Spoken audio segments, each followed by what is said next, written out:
حضرت واصلہ بن اسقع رضی اللہ تعالی عنہ روایت کرتے ہیں کہ آپ صلی اللہ علیہ وسلم سے پوچھا گیا کہ عصبیت کیا ہے؟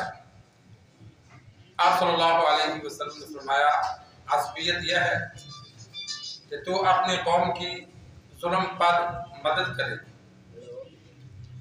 سرکار دو عالم صلی اللہ علیہ وسلم نے قومیت، عصبیت جو پائی جاتی ہے،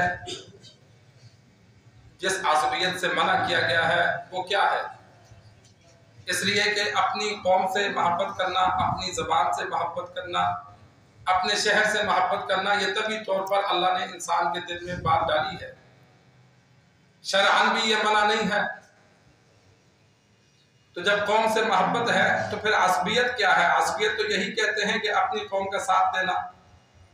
تو سرکار دو عالم صلی اللہ علیہ وسلم نے فرق بیان کر دیا کہ جائز کاموں میں قوم کا ساتھ دینا یہ اچھی بات ہے، یہ عصبیت نہیں ہے، لیکن ناجائز کاموں میں اپنی قوم کا ساتھ دینا یہ قومیت ہے، یہ عصبیت ہے۔ شریعت نے اس سے منع کیا ہے کہ انسان اپنے بھائی کا، اپنے بیٹے کا، اپنی قوم کا ناحق ساتھ دیتا ہے، غلط کام پر ساتھ دیتا ہے، صرف اس وجہ سے کہ یہ میرے قبیلے کے ہیں یا میری زبان کے ہیں یا میرے رشتہ دار ہیں، چاہے ناحق ہیں، وہ ان کا ساتھ دیتا ہے کہ چلو یہ قومیت کہلاتی ہے، یہ غلط ہے۔ اسلام نے اس چیز سے منع کیا۔ اسلام نے تمام مسلمانوں کو آپس میں بھائی بنا دیا اور ایک حکم دے دیا۔ زمانہ جاہلیت میں 2 4 بندے، 10 بندے یا 2 قوم والے، 2 قبیلوں والے اکٹھے بیٹھ کر فیصلہ کرتے تھے کہ آج کے بعد ہم ایک دوسرے کی مدد کریں گے اور اپنے دشمن کے خلاف مل کر لڑیں گے۔ تو وہ جن کا معاہدہ ہوتا تھا وہی ایک دوسرے کی مدد کرتے تھے۔ کوئی اور قوم ہوتی، اور لوگ ہوتے تو ان کی مدد نہیں کرتے تھے، یہ آپس میں معاہدہ کرتے تھے۔ محلے میں 2 بندے آپس میں معاہدہ کر لیتے تھے، آج کے بعد تو اور میں بھائی ہیں، ایک دوسرے کا ساتھ دیں گے۔ تو آپ صلی اللہ علیہ وسلم نے منع فرما دیا، لا حلف فی الاسلام، کہ ایسے معاہدے اسلام میں جائز نہیں ہیں۔ اسلام میں آپس میں بیٹھ کر یہ معاہدہ کرنا کہ ہم ایک دوسرے کا ساتھ دیں گے، باقیوں کا ساتھ نہیں دیں گے، اسلام نے منع کر دیا، اس لیے کہ اسلام میں ان معاہدوں کی ضرورت ہی نہیں ہے۔ اسلام نے تو تمام مسلمانوں کے لیے ایک حکم جاری کر دیا، وَتَعَاوَنُوا عَلَى الْبِرِّ وَالتَّقْوَىٰ، نیکی کے کاموں میں، تقوی کے کاموں میں ایک دوسرے کو ساتھ دو، وَلَا تَعَاوَنُوا عَلَى الْإِثْمِ وَالْعُدْوَانِ، برائی کے کام میں، ظلم کے کام میں کسی کا ساتھ نہ دو۔ جب اللہ نے یہ فیصلہ دے دیا تو اب معاہدوں کی ضرورت ہی نہیں رہی۔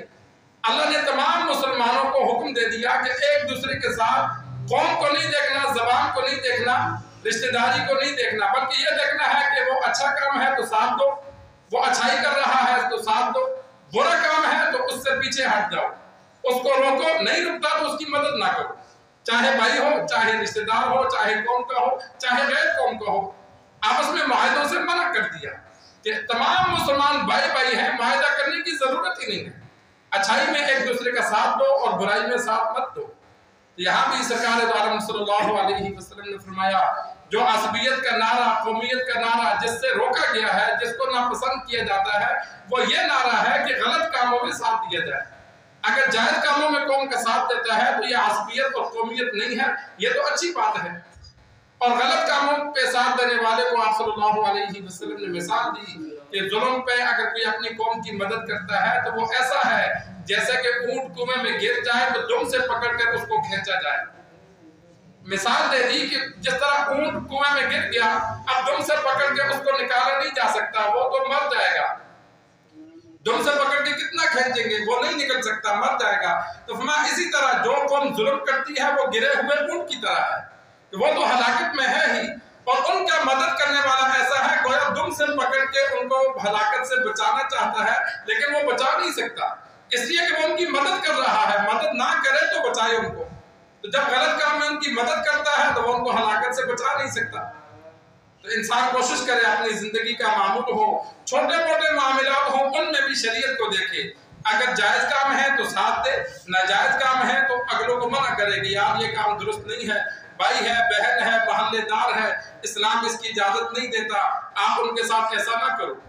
اگلا بات آ جائے فَبِهَا، نہ باز آئے تو انسان خود ساتھ نہ دے کہ بھائی اس کام میں شریک نہیں ہوتا، تم جانو تمہارا کام جانے، یہ خلاف شریعت کام ہے، میں آپ کی مدد نہیں کرتا۔